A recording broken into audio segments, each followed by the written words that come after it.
எல்லாரும் நல்லா இருக்கிறீங்களா? காட்ஸ் கிரேஸ் நல்லா இருக்கும் சிஸ்டர். நீங்களாம் எப்படி இருக்கீங்க? கடவுள் நல்லா கிருபையில இருக்கும் நல்லா சிஸ்டர். இருக்கிறேன் சிஸ்டர். Praise the Lord. கடவுளுக்கு நன்றி. Glory to God. ஆஹ் நம்ம வந்து கடந்த 2025 நம்ம யோசித்து பார்த்தோம் அப்படின்னா இப்பதான் ஆரம்பிச்ச மாதிரி இருந்தது. ஏதோ கண்ணை மூடி கண்ணை திறக்கிறதுக்குள்ள அந்த ஒரு வருஷம் ஓடிட்ட மாதிரி தோணும். ஆனா உண்மையிலே உட்கார்ந்து சிந்திச்சு பார்த்திருந்தோம் அப்படின்னா அதை நாம் எவ்வாறு கடந்திருக்கிறோம். நிறைய சந்தோஷம் இருந்திருக்கும், நிறைய வலிகள் இருந்திருக்கும், வேதனைகள் இருந்திருக்கும். பட் ஆனா அத்தனை நேரங்களிலும் எல்லா சூழல்களிலும் நம்மை ஒரு கரம் மட்டும் பாதுகாத்து வந்துகிட்டே இருந்திருக்கும் இல்லையா? அந்த கரம் தான் இறைவனுடைய கரம். அவருடைய பிரசன்னம் நம்ம கூடயே இருந்திருக்கிறது. இந்த புதிய வருடத்திலும் அந்த பிரசன்னம் நம் கூடவே இருந்து நம்மை வழிநடத்த இருக்கிறது. ஓகே, அதற்காக இறைவனுக்கு நன்றி. எப்பொழுதுமே நம்ம இந்த கூடுகை ஆரம்பிக்கிறப்ப பார்த்தோம் அப்படின்னா ஒரு 30 பிரைஸ் அண்ட் வர்ஷிப் அப்ப பார்த்தோம் அப்படின்னா ஒரு 30 பேர் தான் ஸ்டார்ட் பண்ணுவோம். ஓகே, ஆனா வந்து மெசேஜ் அப்ப அது எப்படியும் ஒரு 70-80 அந்த மாதிரி போயிரும். மெசேஜுக்கு மட்டும் வந்தா போதும் அப்படின்னு கூட சில பேருக்கு எண்ணங்கள் இருக்குது இல்லையா? மெசேஜ் வந்து நம்ம கேட்டுக்கிட்டோம்னா போதும் அப்படின்னு. அப்ப இந்த பிரைஸ் அண்ட் வர்ஷிப், இந்த ஆண்டவரை நன்றி கூறி துதிப்பது, அவரை போற்றி புகழுவது எவ்வளவு முக்கியம் அப்படின்றத பத்தி நிறைய மெசேஜ் எடுத்திருக்கிறாங்க. ஓகே, நம்மளோட ஜீசஸ் மினிஸ்ட்ரியிலே நம்ம வாலண்டியர்ஸ் நிறைய பேர் எடுத்திருக்கிறோம். இருந்தாலும் அதோடைய ஒரு ஆழமான ஒரு புரிதல் இருக்கணும். அதை நம்ம செயலாக்கம் செய்ய ஆரம்பிக்க வேண்டும். அப்பதான் அதனுடைய நன்மைகளை நம்மால் அனுபவிக்க முடியும். ஓகே, ஆண்டவரை புகழ்ந்து துதிப்பது, அவரை நன்றி கூறி போற்றுவதனுடைய முக்கியத்துவத்தை கொஞ்சம் ஆழமா இன்றைக்கு உங்களோட பகிர்ந்து கொள்ள ஆசைப்படுறேன், ஆண்டவருடைய கிருபையினால.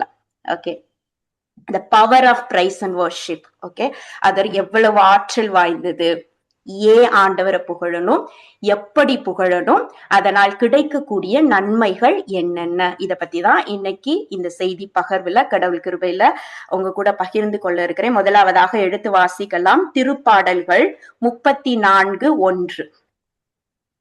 திருப்பாடல்கள் 34:1.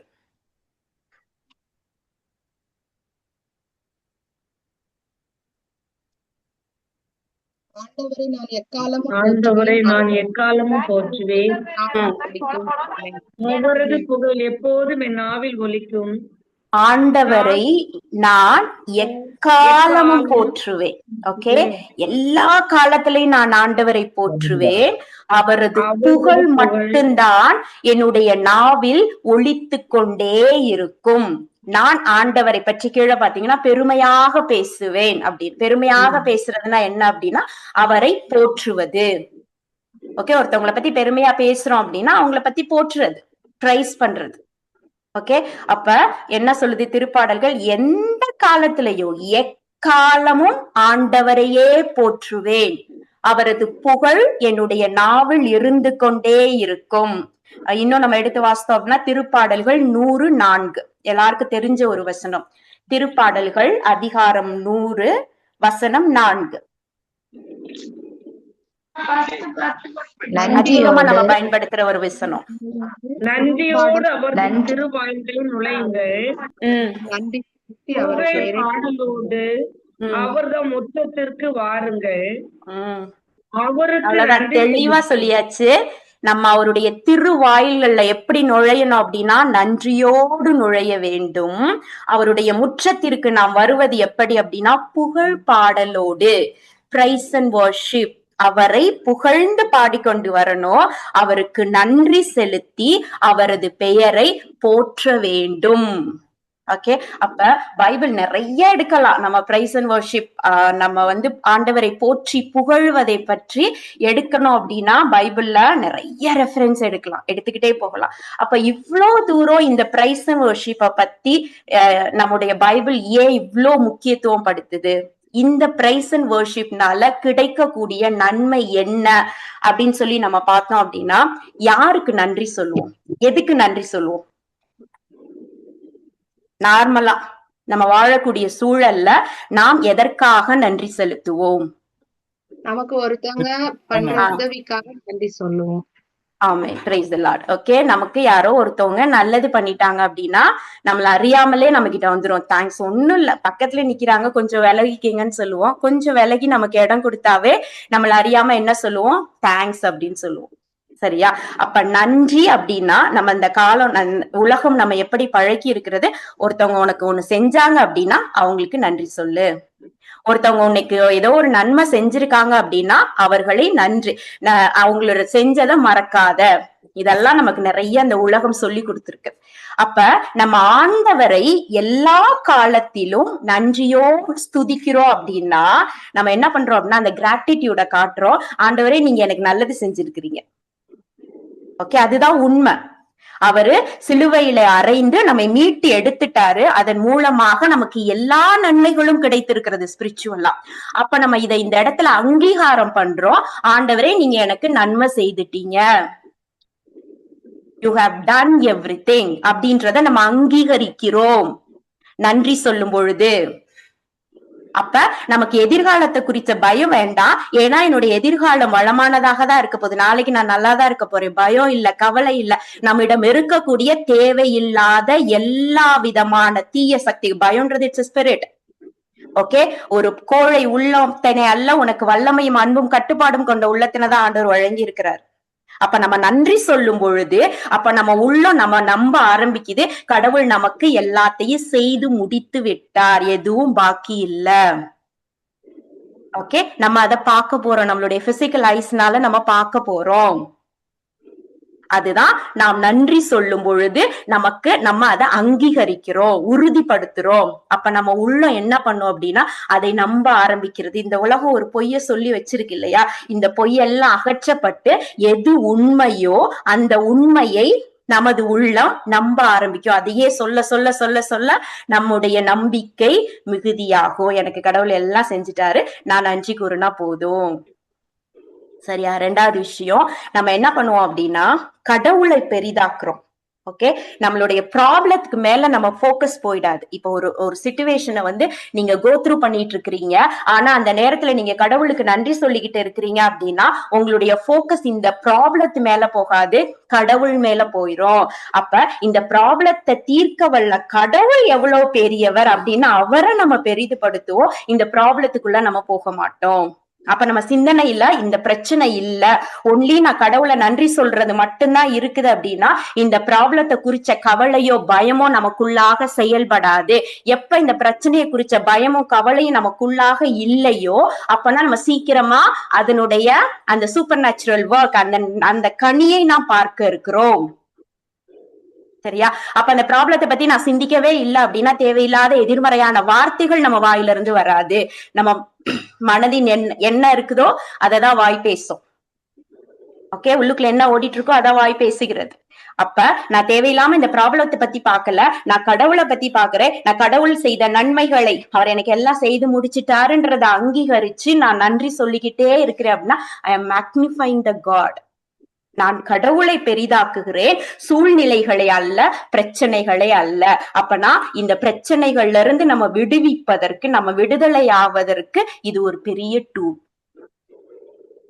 தேவையில்லாத எந்த வார்த்தைகளும் நம்ம வாயிலிருந்து வராது. பிரச்சனையை குறித்த பயமோ கவலையோ எதுவுமே இருக்காது. சீக்கிரமா நம்ம அந்த பிரச்சனைகள் நீங்கி நன்மைத்தனத்தை நாம் காண்போம். ஓகே, இதெல்லாம் நாம் பிரைஸ் அண்ட் வர்ஷிப் பண்ணும் பொழுது நமக்கு கிடைக்கக்கூடிய நலன்கள். இதனாலதான் இந்த பைபிள் நம்மள நிறைய இடங்கள்ல ஆண்டவரை போற்றி புகழணும் அப்படிங்கிறத வலியுறுத்தி கொண்டே வருகிறது. நமக்கு முன்னோர்களும் அதை தான் பண்ணினாங்க. ஓகே, கடவுளை எல்லா நேரத்திலையும் போற்றி புகழ்ந்தார்கள். சரியா?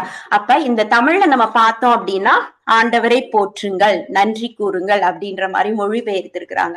இதை நம்ம இங்கிலீஷ்ல பார்க்கும் பொழுது பிரைஸ் அப்படின்ற அந்த போற்றுதல் அப்படின்றதுக்கு பிரைஸ் அப்படின்ற ஒரு வார்த்தை மட்டும்தான் யூஸ் பண்ணிருக்கிறாங்க. பட் ஆனா இதோடைய மூல சொல் எபிரேயத்துல பார்த்தோம் அப்படின்னா இந்த பிரைஸையே நிறைய இடங்கள்ல நிறைய வார்த்தைகள் மூலமாக உபயோகப்படுத்திருக்கிறாங்க.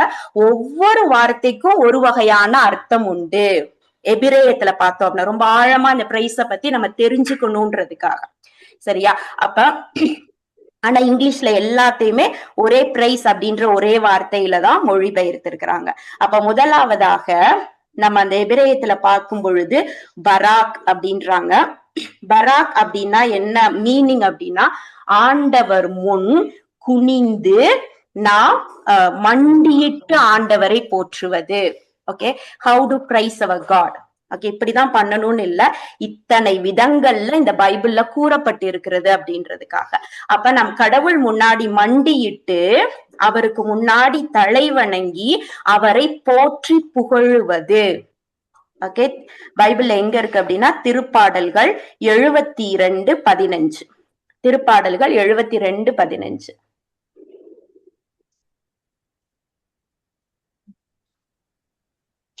அவர் நீடூழி வாழ்க, சேபாவின் பொன் அவருக்கு கொடுக்கப்படும், அவருக்காக இடையறாது வேண்டுதல் செய்யப்படுவதாக, அவர் மீது ஆசிகள் வழங்க பெறுமாறு நாள் முழுவதும் மன்றாடப்படுவதாக.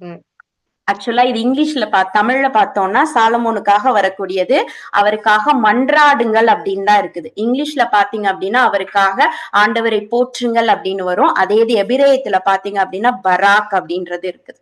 ஓகே, அதோடைய உண்மையான மீனிங் என்ன அப்படின்னா அவர் முன் மண்டியிட்டு தலை வணங்கி அவரை போற்றுவது. ஓகே, இதுவும் ஒரு வகையான போற்றுதல். இப்படிதான் செய்யணும்னு இல்ல, இதுவும் ஒரு வகையான, அதாவது கடவுளுக்கு முன்னாடி மண்டியிட்டு தலை வணங்கும் பொழுது நாம் அவரை மேன்மைப்படுத்துகிறோம், கடவுளை நம்ம மேன்மைப்படுத்துறோம். ஓகே, அப்பா நீங்க தான் எல்லாத்துக்கும் மேல அப்படின்னு அவர் முன்னால நம்ம மண்டியிடுகிறோம். ஏன்னா பைபிள் வார்த்தை சொல்லுது, அவரது பெயருக்கு விண்ணவர் மன்னவர் மண்டியிடணும்னு இருக்கு. மேலுலகோர் கீழுலகோர் அனைவரும் மண்டியிடுவர். சரியா, அதனால இது ஒரு வகையான பிரைஸ். ரெண்டாவது எடா, அதாவது YAWDAW, எடா அப்படின்றாங்க. அப்படின்னா என்ன அப்படின்னா இரண்டு கைகளையும் உயர்த்தி, அப்பா நான் ஒண்ணுமே இல்லை உங்களுக்கு முன்னாடி அப்படின்னு அவருக்கு முன்னாடி சரண்டர் ஆகுறது. ஓகே, கம்ப்ளீட்டா நம்மையே அவருக்கு முன்னாடி அர்ப்பணித்து அவரை போற்றுவது. அதனாலதான் நம்ம பிரைஸ் அண்ட் வொர்ஷிப் பண்ணும் பொழுது கைகளை உயர்த்தி நம்ம பண்ணுறோம். ஓகே, இததான் எபிரேயத்துல எடா அப்படின்றாங்க. இரண்டு கைகளையும் நாம் உயர்த்தி, நான் ஒண்ணுமே இல்லப்பா உங்களுக்கு முன்னாடி, நான் என்னையே கம்ப்ளீட்டா உங்ககிட்ட சரண்டர் பண்றேன் அப்படின்ற ஒரு பொருள் படும்போது அவரை போற்றுவது. ஓகே, இது திருப்பாடல்கள் 2 குறிப்பேடு 20-21. இந்த அதிகாரத்தை பாத்தீங்க அப்படின்னா என்ன ஒரு சினாரியோ, என்ன சிச்சுவேஷன் இருக்கும் அப்படின்னா, யோசபாத் அரசன் இருப்பாரு, உங்க நிறைய பேருக்கு தெரிஞ்சிருக்கும். அப்ப அமோனியரும் மோவாபியரும் அவங்களுக்கு எதிராக படையெடுத்து வர்றாங்க. ஓகே, அவங்க 2 பேரும் சேர்ந்து வரும் பொழுது யோசபாத்து கிட்ட இருக்கிற படை ரொம்ப சின்ன ஒரு படை, அவங்களை எதிர்த்து அவங்களால ஜெயிக்கவே முடியாது. அப்ப அவருக்கு தகவல் வருது, இவங்க 2 பேரும் சேர்ந்து வர்றாங்கன்னு சொல்லிட்டு இம்மீடியட்டா யோசபாத் என்ன சொல்லுவாரு அப்படின்னா, உடனே ஆண்டவர் கிட்ட சரண்டர் ஆகி எல்லாரும் நோன்பிருங்கன்னு சொல்லுவார். நோன்பிருந்து என்ன கடவுளுக்கு அங்க போருக்கு போவாங்க. போருக்கு போறப்ப எல்லாம் என்ன கருவிகள் எல்லாம் எடுத்துட்டு போக மாட்டாங்க, எல்லாரும் இசை கருவிகளை எடுத்து ஆண்டவருக்கு நன்றி செலுத்தி போற்றி புகழுவாங்க. அப்ப நமக்கு இறுதியில் அங்க என்ன நடக்கும் அப்படின்னா, வந்த மோவாபியரும் அமோனியரும் அவங்களுக்குள்ளேயே அடிச்சிட்டு அவங்க எல்லாரும் இறந்து போயிடுவாங்க. சரியா, இதுதான் இந்த அதிகாரத்துல நடக்கிறது. அந்த 20-21 இந்த வார்த்தையை பயன்படுத்தி இருக்கிறாங்க. கம்ப்ளீட்டா நான் ஒண்ணுமே இல்லப்பா உங்களுக்கு முன்னாடி அப்படின்னு அவரை சரண்டர் பண்ணி அவரை போற்றுவது. அததான் யோசபாத் அரசன் செய்திருக்கிறார். ஓகே, 21 என்ன சொல்லியிருக்கு அப்படின்னா, அவர் போருக்கு தயாராகி கையில போர்க்கருவிகளை கொடுத்து அனுப்பல, ஆண்டவரை புகழ்ந்து பாட பாடகர்களை நியமிக்கிறாரு. அவங்களுக்கு எல்லாருக்கும் சீருடை அணிந்து பாட வேண்டியது என்ன சொல்லணும், ஆண்டவரை போற்றுங்கள், ஏனெனில் அவர்தம் பேரன்பு என்றென்றும் உள்ளது. ஓகே, இங்க ஆண்டவரை போற்றுங்கள்ன்ற இடத்துலதான் இந்த எடா அப்படிங்கிற எபிரேய வார்த்தை பயன்படுத்துறாங்க. அது எப்படி அப்படின்னா, அங்க யோசபாத் அரசன் கிட்ட ஜெயிக்கிறதுக்கான எந்த விதமான சாத்தியமுமே கிடையாது, கம்ப்ளீட்டா சரண்டர் ஆகுறாரு கடவுள்கிட்ட. இன்னைக்கு நம்மளும் ஏதோ ஒரு பெரிய பிரச்சனையை பார்க்கும் பொழுது நம்மளால ஐயோ இதை என்னால ஹேண்டில் பண்ணவே முடியாது, இந்த பிரச்சனைக்கு முன்னாடி நான் ஒண்ணுமே இல்லை, என்னால ஒண்ணுமே செய்ய முடியாதுன்னு ஒரு சிச்சுவேஷன் வருது அப்படின்னா பிரச்சனையை பார்த்து பயந்து ஓட தேவையில்லை. என்ன பண்ணணும், கம்ப்ளீட்டா கடவுள் கிட்ட சரண்டர் பண்ணிட்டு, அப்பா நான் ஒண்ணுமே இல்ல நீங்க செயல்படுங்க அப்படின்னு அவரை போற்றி புகழ்வது. அதான் யோசபாத் அரசன் செய்தான், வெற்றியை கண்டான். சரியா? அடுத்தது வார்த்தை ஷபாக் அப்படின்றாங்க. அதாவது கடவுளை நல்ல ஒரு லவுட் வாய்ஸ், நல்ல நம்ம வாயை திறந்து அவரை போற்றி துதிப்பது. இன்னைக்கு நிறைய கத்தோலிக்கர் மத்தியில ஏன் நான் சத்தம் போட்டு ஆண்டவரை போற்றணுமா அப்படிங்கிற ஒரு கேள்வியே இருக்குது, பைபிள்ல இருக்குது. ஓகே, மூல சொல்லான எபிரேயத்துல ஷபாக் அப்படின்ற வார்த்தை பயன்படுத்தி இருக்கிறாங்க. அதோடைய மீனிங் என்ன அப்படின்னா, நாம் நம்முடைய குரல்களை உயர்த்தி கடவுளை போற்றி புகழுவது. ஓகே, இது நமக்கு எந்த இடத்துல இருக்கு அப்படின்னா திருப்பாடல்கள் 63:1 முதல் 3. திருப்பாடல்கள் 63:1 முதல் 3. கடவுளே, நீரே என் இறைவன், உம்மையே நான் நாடுகிறேன். நீரின்றி வறண்ட தரிசு நிலம் போல் என் உயிர் உம்மீது தாகம் கொண்டுள்ளது. என் உடல் உமக்காக ஏங்குகின்றது. உம் ஆற்றலையும் மாட்சிமையும் காண விளைந்து உம் தூயகம் வந்து உம்மை நோக்குகின்றேன். ஏனெனில் உமது பேரன்பு உயிரினும் மேலானது. என் இதழ்கள் உம்மை புகழ்கின்றன. என் இதழ்கள் உம்மை புகழ்கின்றன அப்படின்னு சொல்லிட்டு ரொம்ப சின்ன வார்த்தையா தமிழ்ல வந்துருச்சு. ஓகே, ஆனா இதனுடைய மூல சொல்ல எப்படி இருக்கு அப்படின்னா, நாம் வாயை திறந்து நம் குரல்களை உயர்த்தி ஆண்டவரை புகழ்வது. ஓகே, இது டிரான்ஸ்லேட் பண்ணும் பொழுது என் இதழ்கள் உம்மை புகழ்கின்றன அப்படின்னு வந்திருக்கு. ஓகே, இது ஒரு வகையான போற்றுதல். ஓகே, யாரு பக்கத்துல இருக்கிறாங்கலாம் தேவையில்லை, நான் எங்க அப்பாவை துதிக்கிறேன், அவ்வளவுதான். ஓகே, என்ன சவுண்ட் இருந்தாலும் நான் துதிக்கிறேன். இவங்க என்ன நினைப்பாங்க, அவங்க என்ன நினைப்பாங்க அப்படின்றதெல்லாம் பார்க்க தேவையே கிடையாது. ஓகே, அடுத்தது ஹலால் அப்படின்றாங்க. இந்த ஹலால் மீட் வருதுல, அந்த ஹலால் எல்லாம் கிடையாது. இதனுடைய மீனிங் பாத்தீங்க அப்படின்னா அல்லேலூயா அப்படின்னு இன்னைக்கு நம்ம வார்த்தை பயன்படுத்துறோம்ல, இதனுடைய எபிரேய சொல். சரியா? அப்ப இந்த எபிரேய சொல்லோடைய உண்மையான மீனிங் என்ன அப்படின்னா அவுட் ஆஃப் ஜாய், என்னுடைய மனதில் ஒரு மகிழ்ச்சி உவகை. ஓகே, இந்த ஜாய்க்கும் ஹாப்பினஸ்க்கும் வித்தியாசம் இருக்கு. ஜாய்க்கும் ஹாப்பினஸ்க்கும் மேபி தமிழ்ல பாத்தீங்கன்னா ரெண்டுக்கும் மகிழ்ச்சி அப்படின்னு சொல்லிட்டாலும் இரண்டுக்கும் ஒரு வித்தியாசம் இருக்குது. ஹாப்பினஸ் அப்படின்னா என்னுடைய சரௌண்டிங் இன்னைக்கு நல்லா இருக்குது, நான் சந்தோஷமா இருக்கிறேன், நாளைக்கு இது மாறலாம். ஆனா ஜாய் அப்படிங்கிறது என்னுடைய இன்னர் ஹாப்பினஸ், என்னுடைய உள்ள உவகை. ஒரு சில இடங்கள்ல உவகைன்ற வார்த்தை, உள்ள உவகைன்ற வார்த்தை பயன்படுத்தி இருக்கிறாங்க நம்மளுடைய தமிழ் பைபிள்ல. அந்த உள்ள உவகை, எனக்கு உள்ள மகிழ்ச்சியில நிரம்பி அந்த அவுட் ஆஃப் ஜாய்ல நான் ஆண்டவரை போற்றுவது. இது எப்படி தெரியுமா நடக்கும்? ஒரு இந்தியா பாகிஸ்தான் கிரிக்கெட் மேட்ச் நடக்குது, கடைசியா ஒரே ஒரு 2 தான் இருக்கு, அதுல அவன் 4 அடிச்சுட்டான், வின் ஆயிடுச்சுன்னு அப்படியே கத்தி எல்லாரும் கூச்சலிடுறாங்க பாருங்களே, அவங்களையே அறியாம. இது போல நாம் ஆண்டவரை மகிழ்ச்சியோடு அந்த போற்றி துதிப்பது. இது பல வகைப்படலான்றாங்க. நீங்க ஆடி துதிக்கலாம், பாடி துதிக்கலாம், கரங்களை தட்டி துதிக்கலாம், நம்ம இசை கருவிகளை மீட்டி அந்த ஒரு உவகையோடு துதிப்பது. ஓகே, இது ஒரு வகையான ஆண்டவரை போற்றுவது. ஓகே, இதுதான் அல்லேலூயா அப்படின்னு.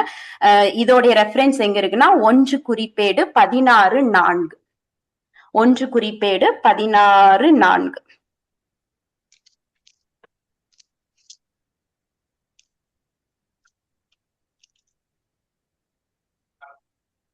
பின்பு அவர் ஆண்டவரின் பேழையின் முன் வழிபாடு நடத்தவும், இஸ்ரேலின் கடவுளாகிய ஆண்டவருக்கு நன்றி செலுத்தவும், அவரை போற்றவும் லேவியரில் சிலரை திருப்பணியாளராக நியமித்தார்.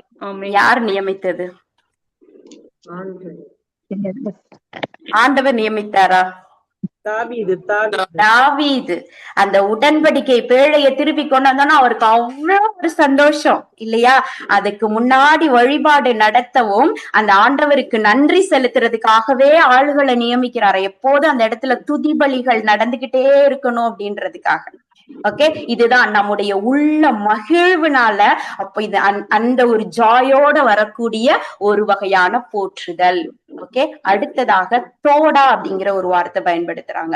தோட் அப்படின்னா வார்த்தைக்கு என்ன மீனிங் அப்படின்னா, இப்ப சிச்சுவேஷன் மோசமாதான் இருக்குது, நான் பார்க்க வேண்டிய அந்த ஹீலிங்க பார்க்க முடியல, அந்த பிரச்சனைக்கு தீர்வு வரல, I am in the waiting, அந்த இதுக்காக ஒரு காத்திருத்தல், அந்த பொறுமையோடு காத்திருக்கக்கூடிய ஒரு சூழல்ல இருக்கிறோம். அப்பொழுது ஆண்டவருக்கு நன்றி செலுத்துவது, ஆண்டவரை போற்றி புகழுவது. ஓகே, அப்பனா என்ன அந்த இடத்துல நம்ம உறுதிப்படுத்துறோம் அப்படின்னா, என் கடவுள் எனக்கு கொடுத்துட்டாரு, இந்த நான் பார்க்க போறேன், இந்த காத்திருப்பு எனக்கு ஒரு பெரிய கவலைய கொடுத்துறாது, இந்த காத்திருப்பு எனக்கு ஒரு கலக்கத்தை கொடுத்துறாது அப்படின்றத நம்ம அந்த இடத்துல அங்கீகரிக்கிறோம். நம்ம செய்ய செய்ய செய்ய ஒருவேளை பிசிக்கலா நமக்கு அந்த பயமோ கவலையோ இருந்தாலும் அதிலிருந்து நாம் விடுதலை பெற முடியும். ஓகே, இந்த பயத்தையும் கவலையும் போக்கணும் அப்படின்னா பிரைஸ் அண்ட் வொர்ஷிப் ஒரு பிக்கஸ்ட் டூல். அது ஒரு வலிமையான ஆயுதம். பிரச்சனை ஒரு பயத்தை கொடுக்குது, ஆனா அதுக்கு நடுவுல நான் ஆண்டவரை போற்றிக்கிட்டே இருக்கிறேன் அப்படின்னா என் போக்கஸ் பிரச்சனையில இருந்து ஆண்டவர் பக்கம் திரும்பிடும். ரொம்ப ஈஸியா நம்ம அதனுடைய பலனை பாத்திர முடியும். அந்த பிரச்சனைகளிலிருந்து நாம் தீர்வினை பாத்திர முடியும். ஓகே, இது எங்க இருக்கு அப்படின்னா திருப்பாடல்கள் 50:23. தமிழ்ல எல்லா இடத்துலயும் போற்றுதல் மன்றாடுதல் அந்த மாதிரிதான் இருக்கு. ஆனா இதோடைய மூல சொல் பாத்தீங்கன்னா தோடா அப்படின்னு. அதோடைய பேக்ரவுண்ட் மீனிங்க பார்க்கும் பொழுது நாம் பிரச்சனைகளுக்கு நடுவுல நாம் ஒரு தீர்வை நோக்கி நம்ம காத்திருக்கிறோம், அந்த நேரத்தில் ஆண்டவரை போற்றி புகழுவது, அதுதான் தோடா. என்னை மேன்மைப்படுத்துவார், தம் வழியை செம்மைப்படுத்துவோர் கடவுளாம் நான் அருளும் மீட்பை கண்டடைவர். அவ்வளவுதான். நன்றி பலி செலுத்துவோர் என்னை மேன்மைப்படுத்துவர், தம் வழியை செம்மைப்படுத்துவோர் கடவுளாம் நான் அருளும் மீட்பை கண்டடைவர். அவ்வளவு வெயிட்டிங் பீரியட்ல இருக்கிறேன். அந்த மீட்பின் பலன் எனக்கு கிடைச்சிருக்குது, அதை நான் பார்க்க போறேன். இந்த இடத்துல இந்த வெயிட்டிங் பீரியட் எனக்கு ஒரு பயத்தை கொடுக்கல, கவலையை கொடுக்கல. நான் ஆண்டவரை நன்றியோடு துதித்து கொண்டிருக்கிறேன். ஓகே, இதுவும் ஒரு வகையான போற்றுதல். ஓகே, ஃபைனலா இன்னும் ஒரே ஒரு வார்த்தை, அது என்ன அப்படின்னா தஹிலா அப்படின்றாங்க. ஓகே, தஹிலா அப்படின்ற சொல்லோடைய மீனிங் என்ன அப்படின்னா ஆண்டவருக்கு முன்னாடி புதிய புதிய பாடலோட வாங்க அப்படின்னு. ஓகே, அப்பனா ஒரு நாளைக்கு ஒரு பாட்டு கத்துக்கிட்டு பாடணுமா? இல்ல, நாமே பாடல் எழுதலாம். இருக்கக்கூடிய நம்ம இந்த பிரைஸ் அண்ட் வொர்ஷிப்புக்கு மெயினா நம்ம சூஸ் பண்ற பாட்டெல்லாம் எப்படி இருக்கும் அப்படின்னா பைபிள் வார்த்தைகளை வைத்த பாடல்களா தான் எடுக்கும். ஓகே, மிகப்பெரிய உதாரணம் வந்து அருட்தந்தை பெர்க்மான்ஸ் அவர்கள். ஓகே, ஒரு பாடல் கூட இறைவார்த்தை இல்லாத பாடல் எழுதவே மாட்டாங்க. அப்ப புதிய புதிய பாடல் அவர் எழுதும் பொழுது புதிய புதிய வார்த்தைகளை வைத்து பைபிளுடைய வார்த்தைகளை எடுத்து ஆண்டவரை நாம் புகழ்ந்து பாடுகிறோம். நம்ம கன்ஃபஸ் பண்றதுதான். எப்படி நம்ம வார்த்தையை கன்ஃபஸ் பண்றோமோ அததான் இங்க பாடலா பாடிக்கிட்டு இருக்கிறோம். புதிய புதிய பாடல் நீங்களே உட்கார்ந்து எழுதலாம், நீங்களே மனசுல வர வசனத்தை பாடலா பாடி துதிக்கலாம். ஓகே, இத்தனை வகையான போற்றுதல்கள் நம்முடைய திருவிவிலியத்தில் இருக்கின்றன. ஓகே, நம்ம ஈஸியா ஒரு இதுல பிரைஸ் அண்ட் வொர்ஷிப் அப்படின்னு சொல்லிடுறோம். ஆனா இப்படி எல்லாம் தான் துதிக்கணுமா அப்படின்னா இப்படி எல்லாம் துதிக்கணும் இல்ல, இப்படி எல்லாம் துதித்திருக்கிறார்கள். ஓகே, இப்படி எல்லாம் நாம் துதிக்கலாம். ஒவ்வொரு நிலைகளிலும் நாம் துதிக்க வேண்டும். அப்படிக்கான ஒரு விளக்கம் தான் இது. ஓகே, என்னுடைய சூழ்நிலை எப்படி இருந்தாலும் பரவாயில்ல, நான் போக்கஸ மாத்தணும் அப்படின்னா சூழ்நிலைகளுக்கு மத்தியில நான் துதிக்க வேண்டும். என் உள்ளத்துல இருக்கக்கூடிய இந்த ஜாய், என் சூழ்நிலை எப்படி வேணாலும் மாறலாம். ஓகே, ஆனா இந்த மனதில் இருக்கக்கூடிய இந்த மகிழ்ச்சி நம்மை விட்டு அகலாமல் இருக்கணும் அப்படின்னா நாம் கடவுளை எல்லா காலத்திலும் எல்லா நேரத்திலும் அவரை புகழ்ந்து துதித்து கொண்டே இருக்க வேண்டும். ஓகே, நம்முடைய அடுத்தவங்களை பத்தி எல்லாம் நம்ம கவலைப்பட வேண்டாம். ஓகே, நம்முடைய வாய்களை திறந்து குரல்களை உயர்த்தி ஆண்டவரை போற்றுதல்.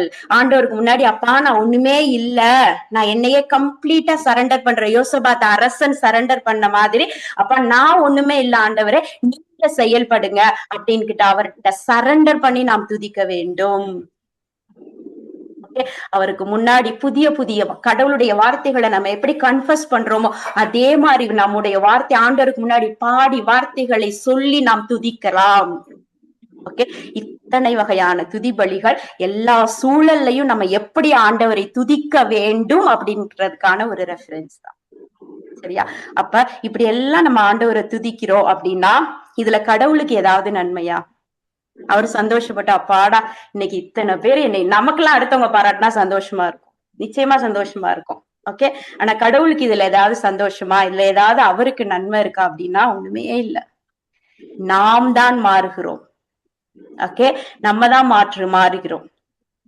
நாம் துதிக்கிறதுனால பலன் நமக்கு தான் கிடைக்குதே ஒழிய கடவுளுக்கு கிடைக்கல. ஓகே, விவிலியத்துல வந்து ஒரு எக்ஸாம்பிளா நம்ம எடுத்து பார்த்தோம் அப்படின்னா ஈசாக்கினுடைய மனைவி யாரு? ரபேக்கா இரண்டாவது மனைவி. லேயா. லேயா வந்து முதல் மனைவி. லேயாவை வந்து பிடிச்சு ஈசாக்கு கல்யாணம் பண்ண மாட்டாரு. சரியா? மாமனார் வந்து ஏமாத்தி கல்யாணம் பண்ணி வச்சிருவாரு. லேயாவை வந்து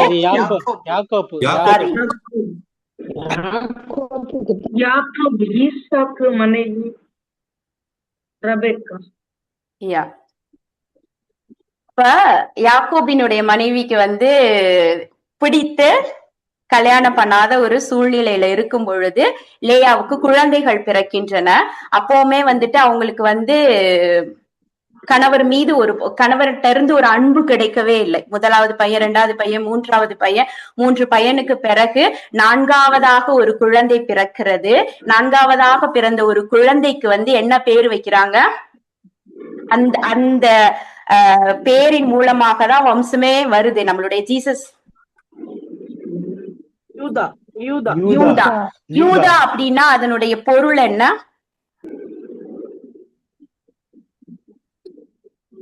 மாட்சி. யூதா அப்படின்னா அதனுடைய மீனிங் வந்து ஆண்டவரை போற்றுவது, நன்றி கூறி துதிப்பது. யூதா அப்படின்னா பிரைஸ், போற்றுவது. யூதா அப்படின்றதுக்கு என்ன மீனிங் அப்படின்னா போற்றுதல். ஓகே, யூதா குலத்து சிங்கம் தான் நம்ம ஜீசஸ சொல்றோம். யூதா அப்படின்னா பிரைஸ். ஓகே, அப்ப அவங்களுக்கு அந்த ஆண்டவருடைய பார்வை அந்த யூதாவின் மீது படுகிறது. யூதா குலத்தின் சிங்கமாக இயேசு வந்து அங்கதான் உருவாகிறாரு. சரியா? அப்ப இத வந்து நம்ம எதுக்காக நம்ம ஒரு விவிலியத்தை ஷேர், அதாவது இறைவார்த்தை பகிர்வதற்கு முன்னதாக பிரைஸ் அண்ட் வர்ஷிப் வைக்கிறோம் அப்படின்னா ஒசேயா 10:11. ஒசேயா 10:11.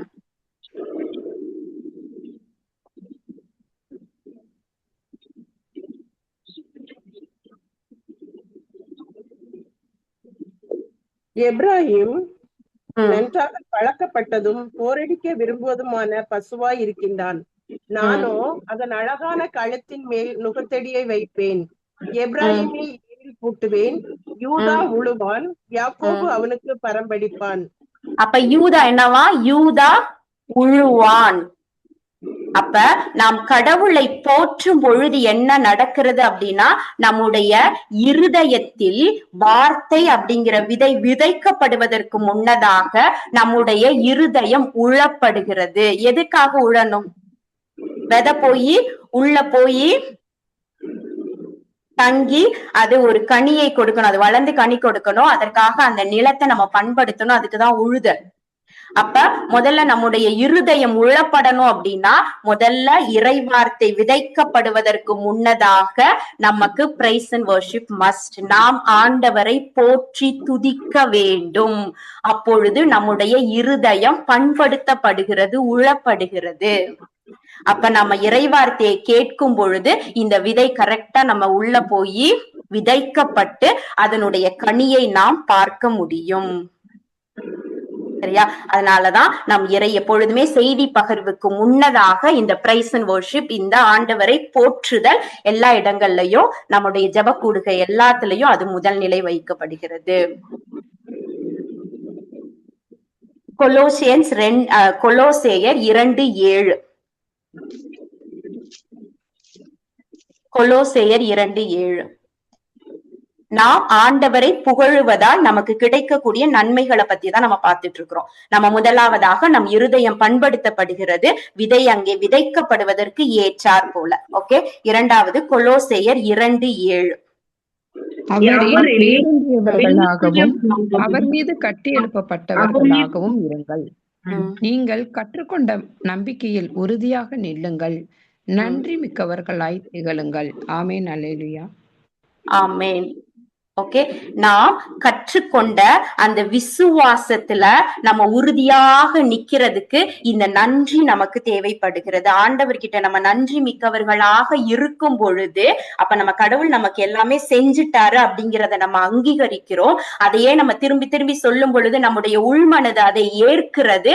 நம்முடைய விசுவாசத்தில் நாம் உறுதியாக நிற்க முடிகிறது. நமக்கு அங்க அன்பிலீஃப் வர்றதுக்கு வாய்ப்பே இல்லை. ஓகே, ஏன்னா நம்மளுடைய போக்கஸ் தான் கம்ப்ளீட்டா அந்த பிரச்சனையில இருந்து ஆண்டவரை நோக்கி திரும்பிடுது. என்னுடைய பிரச்சனைக்கு ஆண்டவர் தீர்வை கொடுத்துட்டாருன்னு சொல்லிதானே நம்ம நன்றி சொல்றோம்.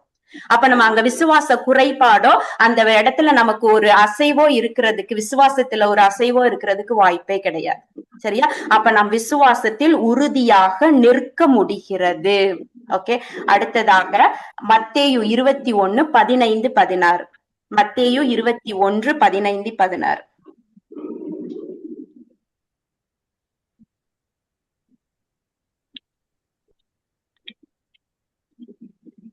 அவர் வியத்தகு செயல்கள் செய்வதையும் தாவீதின் மகனுக்கு ஓசானா என்று கோயிலுக்குள் சிறு பிள்ளைகள் ஆர்ப்பரிப்பதைக் கண்டு தலைமை குருக்களும் மறைநூல் அறிஞர்களும் கோபம் அடைந்தார்கள்.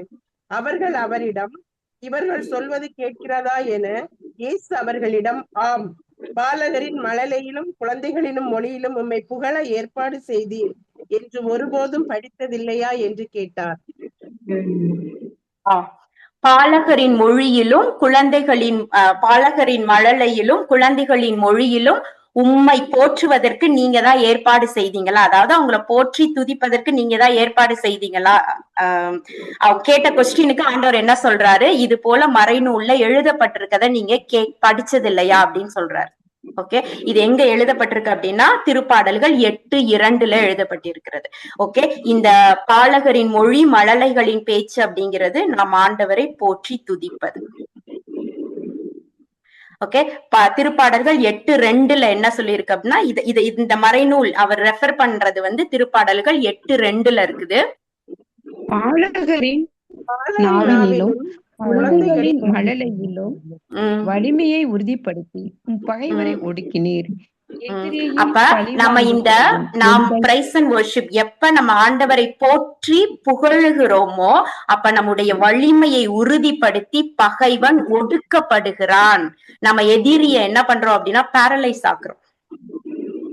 ஓகே, நாம் எதிரிய பேரலைஸ் ஆகுறோம். எப்ப நம்ம போற்றி புகழுகிறோமோ அந்த இடத்துல அவனால செயல்பட முடியாது. பேரலைஸ் ஆகுறதுனா என்ன? அவனால செயல்பட முடியாது. ஓகே, அவனை நாம் செயலிழக்க செய்கிறோம். சரியா? அப்ப நாம் ஆண்டவரை போற்றி புகழும் பொழுது நம்முடைய விசுவாசம் உறுதிப்படுகிறது, எதிரி ஒடுக்கப்படுகிறான். சரியா? நம்மளுடைய போக்கஸ் கம்ப்ளீட்டா பிரச்சனைகளிலிருந்து விலகி கடவுளை நோக்கி போகுது. அப்ப நம்மளால அதற்குரிய தீர்வினை நம்ம ரொம்ப ஈஸியா பாத்திர முடியும். ஓகே, இன்னும் அடுத்து திருப்பாடல்கள் 22:3 தமிழை விட இங்கிலீஷோட கேஜேவி வெர்ஷன்ல பாத்தீங்க அப்படின்னா புகழ்ச்சிகளின் உறைவிடத்தில் வாழ்கிறவர் கடவுள் அப்படின்னு இருக்கு. ஓகே, நாம் கடவுளை சார்ந்து இருக்கிறோம் அப்படின்னா அவருடைய உறைவிடம் தான் நமக்கு உறைவிடம். ஓகே, புகழ்ச்சிகளின் உறைவிடத்தில் வாழுகிறவர் கடவுள். ஓகே, இதெல்லாம் நாம் கடவுளை போற்றி புகழும் பொழுது நமக்கு கிடைக்கக்கூடிய நன்மைகள். அப்ப எதற்காக நாம் கடவுளை போற்ற வேண்டும்? நீங்க இன்னும் இவங்கள பாத்தீங்கன்னு வச்சுக்கோங்களேன், என்னவா பாத்தீங்க அப்படின்னா அவங்க கோயில்ல போய் அழுதுகிட்டு இருப்பாங்க. ஓகே, எனக்கு குழந்தை இல்லையே அப்படின்னு சொல்லிட்டு அங்க இருக்கக்கூடிய குரு கேட்பாரு. ஏதோ குடிபோதையில இருக்கிறதா அவங்க நினைச்சுக்கிட்டு போய் சொல்லும் பொழுது இல்ல அப்படின்னா உனக்கு சீக்கிரமே குழந்தை பிறந்துரும் அப்படின்றத குரு சொன்ன உடனே அவங்க தன்னுடைய முகத்தை தொடச்சிட்டு போயிடுறாங்க. அதற்கு பிறகு அவர்கள் முகம் வாடவே இல்லை அப்படின்ற மாதிரி இருக்கும். 1 சாமுவேல் 1:17-18. ஓகே, அப்போ ஒரு கோயில்ல இருக்கக்கூடிய ஒரு குருவோட வார்த்தைய அவங்க எந்த அளவுக்கு நம்பிட்டு அதுக்கப்புறம் அவங்களுக்கு அந்த கவலைக்குள்ளே போகல அப்படின்னா அதுக்கப்புறம் குழந்தை பிறக்கிறதா அடுத்த வசனங்கள்லயே வந்துருது. அப்ப இதுக்கெல்லாம் மேலானவர் இயேசு கிறிஸ்து. அவருடைய வார்த்தைகளை நம்ம நம்பிக்கை வச்சிருந்தோம் அப்படின்னா நம்முடைய முகமும் எந்த இடத்துலயும் சோரக்கூடாது. நாம் எந்த நிலையிலும் இந்த அவுட் ஆஃப் ஜாய் அப்படின்றோம்ல, இந்த உள்ள உவகையினால் ஆண்டவரை போற்றி புகழ வேண்டும். இப்படிதான் 4 பேர் சேர்ந்தாதான் அந்த இடத்துல பிரைஸ் அண்ட் வர்ஷிப் இருக்கணும், இந்த மியூசிக்கல் இன்ஸ்ட்ருமெண்ட் இருந்தாதான் இருக்கணும், ஒரு ஜப கூட்டத்துக்கு போனாதான் இருக்கணும் அப்படிலாம் இல்ல. எல்லா நேரங்களிலும் எல்லா காலங்களிலும் நம்முடைய நாவில் இருந்து ஆண்டவருடைய புகழை நாம் போற்றிக் கொண்டே இருக்க வேண்டும். அவரை நன்றியோடு துதித்து கொண்டே இருக்க வேண்டும். சரியா? அப்படி இருக்கும் பொழுது நம்மால் நம் பிரச்சனைகள்ல இருந்து ரொம்ப ஈஸியா தீர்வினை பாற்ற முடியும். நமக்கு தேவையில்லாத பயமோ கவலையோ நமக்குள்ளாக வரவே வராது. ஓகே, இதுல எல்லாம் வந்து ஒரு சில நேரம் என்னால வாயை தொடர்ந்து கடவுளை போற்றவே முடியல, அந்த அளவுக்கு மனசு அப்படியே அழுத்தமா இருக்கு அப்படின்னா நாம் செய்ய வேண்டியது டங்ஸ்ல துதிக்க வேண்டியது. ஓகே, அது வந்து ஒரு பிரைஸ் அண்ட் வர்ஷிப்லயே ஒரு கிரேட்டஸ்ட் ஃபார்ம் அப்படின்றான். ஏன்னா வந்து நம்ம அதுல செய்யல, நம்ம யோசிச்சு வார்த்தைகள் அடுக்கி அப்படியெல்லாம் நம்ம பண்ணல. தூய ஆவியானவர் அந்த இடத்துல பேசுறாரு. நம் மனதின் எண்ணங்களை அவர் வார்த்தையின் வடிவமாக்குகிறார். சரியா? அப்ப இந்த டங்ஸ்ல பிரேயரை பத்தி நமக்கு நிறைய மெசேஜஸ் இருக்குது. சோ அது ஒரு பிக்கஸ்ட் டூல். நம்மளால சில நேரம் எதுவுமே பண்ண முடியல, எனக்கு அப்படியே உலகமே இருட்டா இருக்குது, என்ன பண்றதுன்னே தெரியலன்றப்ப உட்கார்ந்து டங்ஸ்ல பிரைஸ் பண்ணோம்னா போதும், நம்மளால ஈஸியா அந்த மாதிரியான ஒரு சூழல்ல இருந்து வெளியில வந்துட முடியும். சரியா? எந்நேரமும் நாம் ஆண்டவரை போற்றுபவர்களாகவும் அவருக்கு நன்றி மிக்கவர்களாகவும் இருப்போம்.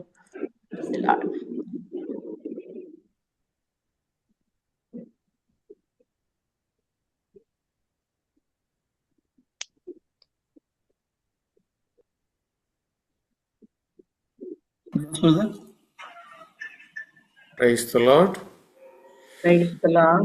நாம் இன்று கேட்ட நற்செய்தி இறைவார்த்தை பகிர்வில் யாருக்காச்சும் சந்தேகங்கள் இருந்தால் இந்த நேரத்தில் சகோதரிடம் கேட்கலாம். அதற்கான விளக்கத்தை அவர்கள் கட்டாயமாக உங்களுக்கு கூறுவாங்க. Praise the Lord, brothers and sisters. கடைசியில ஒரு இறை வார்த்தை சொன்னீங்கல்ல, புகழ்ச்சிகளின் உறைவிடத்தில் வாழ்பவர் கடவுள். சாம் 22:3 சிஸ்டர், அது நீங்க கேஜேவி வெர்ஷன்ல நீங்க எடுத்து பாத்தீங்கன்னு வச்சுக்கோங்களேன், இன்ஹாபிட்ஸ்னு வரும். தேங்க்யூ.